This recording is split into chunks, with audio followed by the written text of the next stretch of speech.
Sala, wikain. Huminga ka muna. Dahil kung noon sa bawat salawikain may aral, ngayon sa bawat salita may panawagan. Dahil sa bunga ng nakakakilabot na karanasan, nagkaroon ng bagong bersyon ang karunungan.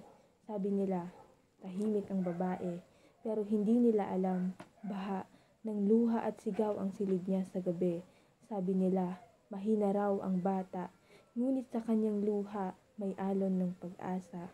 May mga kasabihang minanana ng ating dila na siya namang ginamit ng lipunan sa pagsisinungaling nila. Tiisin mo lang, sabi sa sugatang dibdib, ngunit hanggang kailan kung ang bawat tiis ay pighatit pasakit. Sabi nila, ang babae o ina ay ilaw ng tahanan, ngunit bakit sa dilim siya rin ang pinapatayan? Sabi nila, ang bata'y pag-asa ng bayan, ngunit bakit sa pag-asa at kaligtasan, sila rin ang unang tinatabunan. Ang pag-ibig ay pagtitiis, sambitla ng iba. Ngunit pag-ibig bang tunay kung may galos sa braso at mukha?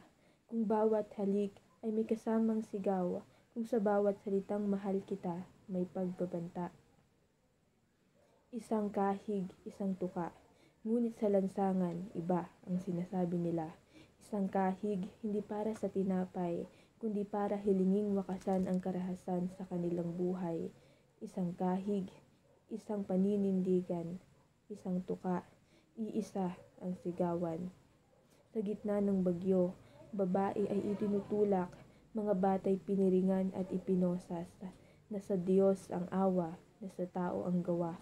Ngunit ano ang Diyos kung duguan ang kalsada? Kagagawan ng mga dapat sa mga kababaihan at kabataan ay promotekta. Ngunit pinili ang pagtulak sa dahas.